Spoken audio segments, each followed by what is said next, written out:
एक बार फिर साहित्य सोपान मंच पर आप सभी का स्वागत है।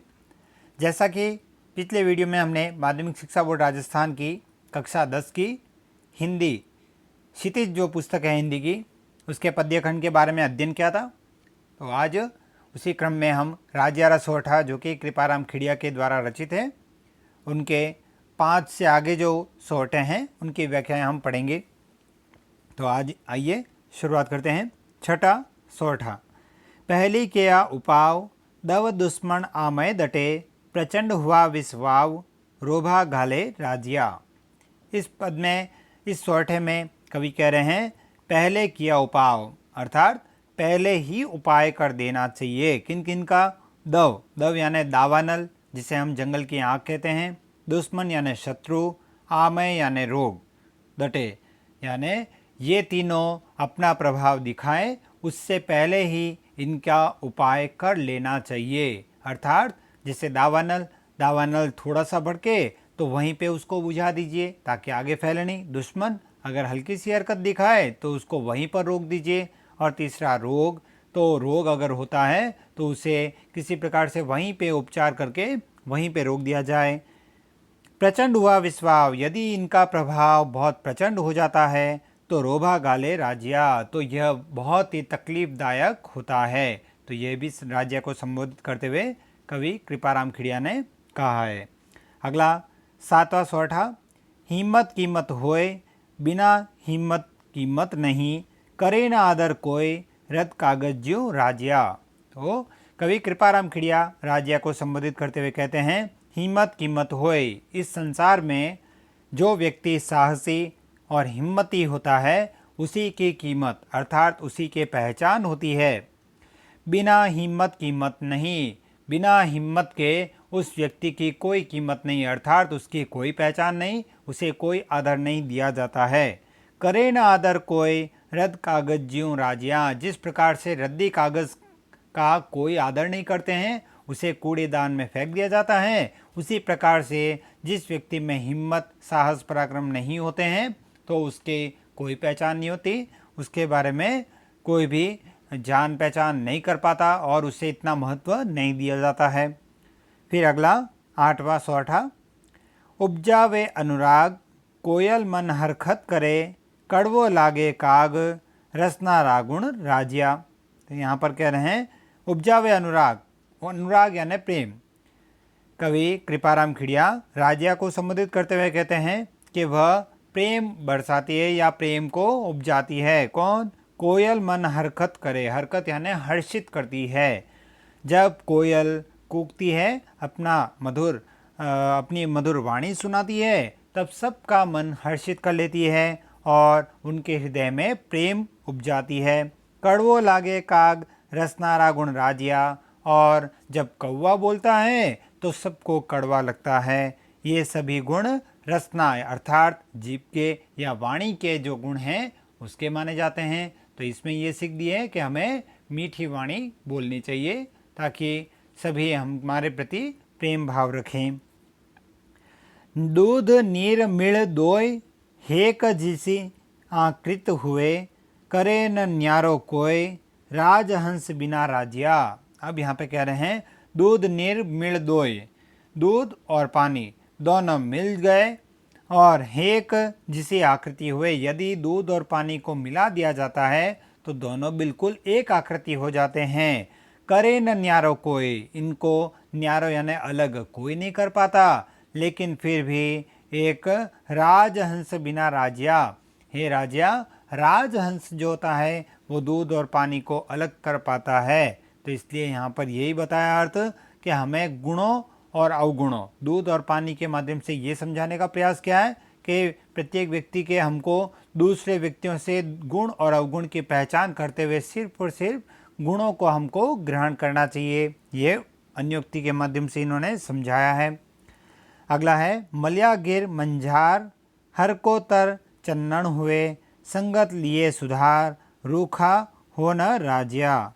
तो यहाँ पर रूखा ही ने राजिया, यहाँ पे अर्थ ये समझाने का प्रयास किया है। मलियागिर, मलियागिर जो अपने दक्षिण भारत की तरफ एक मलयगिरी पर्वत है, वहाँ की बात हो रही है। वहाँ चंदन के वृक्ष ज़्यादा हैं, तो वहाँ की बात हो रही है। और मंजार यानी हवा, पवन। मलयगिरी से आने वाली पवन जो होती है, हवा जो होती है, हर को तर चंदन हुए, तर यानी तरु यानी पेड़, उसके मलयगिरी से जो चंदन के वृक्षों से जो हवा आती है, उसके कारण उसी पर्वत पर जो दूसरे पौधे उगे हुए हैं, दूसरे पेड़ जो हैं, उनके भी वही महक आने लगती है उनमें से भी, जैसे चंदन के वृक्षों में से आती है, क्योंकि उस हवा के माध्यम से उनके ऊपर भी वैसा ही चंदन के सुगंध का प्रभाव पड़ जाता है। संगत लिए सुधार रूखा ही ने राजिया, क्योंकि कारण क्या है, वह चंदन के वृक्षों की संगत में रहते हैं और उनकी संगत के कारण वह भी अपना स्वभाव बदल देते हैं। तो यहाँ पर संगत, अच्छी संगत के बारे में सीख दी गई है कि हमें अच्छी संगत में रहना चाहिए। पाटा पेड़ उपाव तन लागा तरवारिया, वह जीबरा घाव रतिन ओखद राजिया। अब यहाँ पे बात बताई है, पाटा पीड़ उपाव अर्थात पट्टी, मरहम पट्टी करके उपाय किया जा सकता है। किसका? तन लागा तरवारिया, तलवार का अगर घाव लगता है शरीर पर, तन यानी शरीर पर, तो उसका पट्टी, मरहम पट्टी करके उस घाव का उपचार किया जा सकता है। वह जीवरा घाव रतिन ओखद राजिया, लेकिन जीभ के द्वारा यानी वाणी के द्वारा जो घाव दिए जाते हैं, उसे रत्ती भर भी उस घाव को भरा नहीं जा सकता। तो यहाँ पर यही समझाने का प्रयास किया है कि हमें सोच विचार कर बोलना चाहिए, वाणी का उपयोग बहुत सोच विचार कर करना चाहिए, जिससे किसी को तकलीफ कष्ट न हो। अगला 12वां जो है सोरठा, मूसा ने मंजार हित कर बैठा है कण, स जाने संसार रस नह रहसी राजिया। तो यहाँ पर दो जानवरों के बारे में बताया, मूसा यानी चूहा, मंजार यानी बिल्ली। यदि चूहा बिल्ली के पास में अपना हित सोचकर उसके पास में जाकर बैठ भी जाए, तो यह मतलब गलती किसकी होगी? चूहे की होगी। दोनों में मित्रता नहीं हो सकती। ये पूरा संसार इस बात को जानता है कि चूहे और बिल्ली की मित्रता नहीं हो सकती, या फिर चूहे का हित जो है वो बिल्ली के पास में जाने से नहीं है, क्योंकि वो उसे मार देगी। रस न रहसी राजिया, ये पूरा संसार जानता है कि इन दोनों के बीच में कभी भी रस अर्थात मित्रता या आत्मीयतापूर्ण व्यवहार नहीं रह सकता। तो इसके माध्यम से यही समझाने का प्रयत्न किया है कि जो शत्रु या बुरे विचारों वाले जो लोग होते हैं, जो हमारा अहित करते हैं, यदि हम उनके पास में हम अपना हित समझकर उनके पास में जाते हैं, तो भी वह तो हमारा अहित ही करेंगे। इसलिए हमें उन लोगों के पास में नहीं जाना चाहिए। अगला है खड़ गुड़, ये इस तरह का जो ये चिन्ह बना हुआ है, ये ड़ कहलाता है। इसे ल भी नहीं कहते, ड़ कहते हैं इसको। खड़ गुड़ अण खुंताय, एक भाव कर आदरे ते नगरी हुंताय रोही आँछी राजिया।